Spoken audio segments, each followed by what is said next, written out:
Dela writes, my MVVs, welcome. Yes, so report has it that the Ooni of Ife has shocked the entire palace and beyond when he made one many, are calling an unprecedented move. He officially appointed Queen Naomi as the chairperson and executive director of a brand new Royal Humanitarian Foundation, a trust worth several billions of naira, designed to handle health outreach, women empowerment, and poverty alleviation across Yoruba land and Nigeria at large. They said this decision did not come out of nowhere. For months now, there had been rumors in the palace corridor that they only wanted to do something grand, something with a lasting legacy beyond, festival and royal event. But nobody thought it would, hand over the reins of such a vast money spinning and influential foundation to Queen Naomi, especially considering how tense things had been with other Oloris who felt they were equally deserving of trust and prestige. When the announcement was made, it wasn't done with any elaborate ceremony. It happened in Ooni of Ife's private meeting chamber.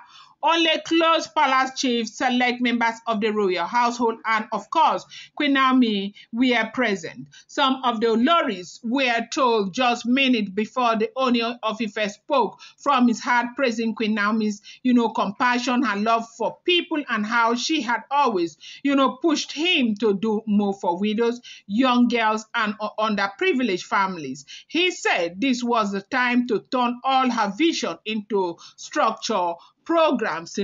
One of the things that touched the Ooni of Ife was something that happened. We are all aware of the incidents that happened in Ibadan last year. Okay, Naomi had gone to care for the underprivileged children, and before she went, she spent a lot of money.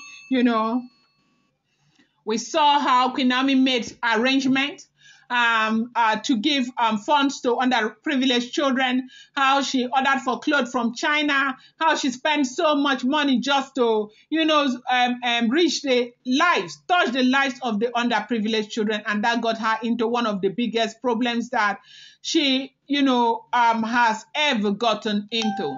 She was so humiliated. Even though she was going to care for her, so much to say about her, they dragged her, they said all sorts of things to her. Now, with this restoration of her image and everything is low-key right now, but hopefully by the time that the offerenda ritual is over and everything is brought to limelight, everybody will see what is happening. But for now, they said KBC has launched a very big foundation that will be under, Queen Naomi's care.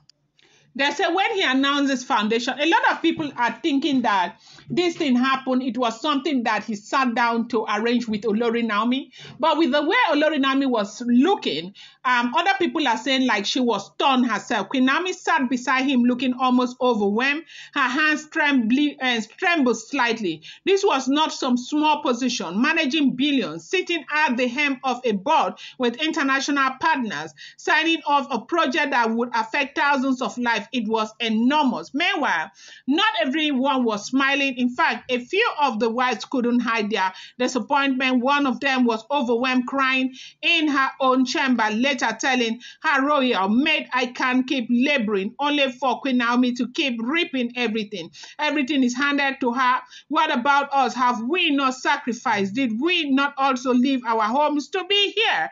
Why is it that KBC consider her all the time over us? Okay, it's not hard to see why they felt betrayed for months. Those women had been, following the Ooni around on various community visits, presenting themselves in charitable effort, trying to build visibility. Some had hosted medical outreaches under the palace name. Another was planning to open a skills center for widows. So to them, this move looked like a brutal sidelining. All power and decision-making now sat squarely in Queen Naomi's laps. Okay, but however, You might be going round and round and doing all the things that you want to do. Remember but that you can never force the heart to love another when their heart is with another.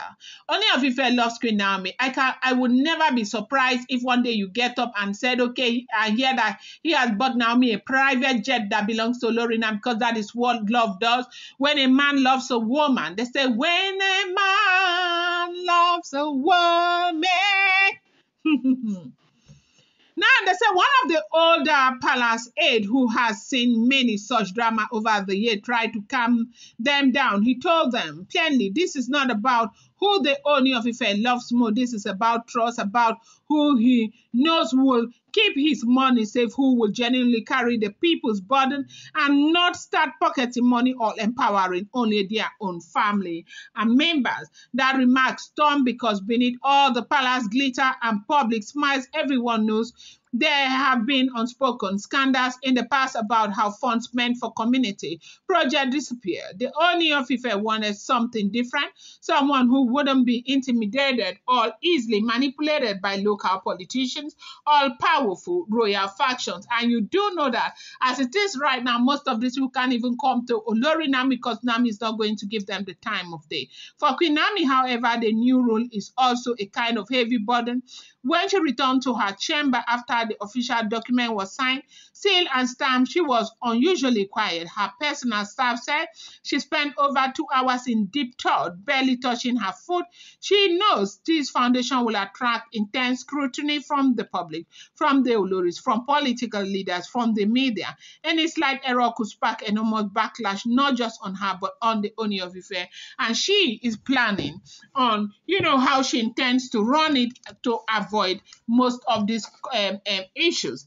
Yet, when she finally spoke later that evening to a handful of close confidants, her voice was calm but firm. She said, this is not about me, it's about the children who sleep hungry, the widows who sell firewood just to pay hospital bills. If it takes every last drop of my energy, I will make this work. The next morning, the palace grounds were buzzing with activities. Couriers were delivering huge boxes of, document advisors from big law firm, and all of their positions had been given. Okay, they said, I think by next week there's going to be an event again in the royal mansion in Lagos as it has to do with this foundation. Now, I think the launching of the foundation will be coming up very soon, but they said right now Queen Naomi is at the helm of affairs, and you could hear Loris crying that they are not going to continue to work for Olori Naomi. Like, they are doing the work, Olori Naomi is doing the chopping, and that is the reason why people will continue to tell you, leave people's the alone, because at the end of the day, they'll just use you to shine. Their heart belongs to where it belongs. You might dance, you might smile, you might call names, you might praise them in public, but at the end of the day, they'll still do what they want to do because they will go back to where their heart belongs.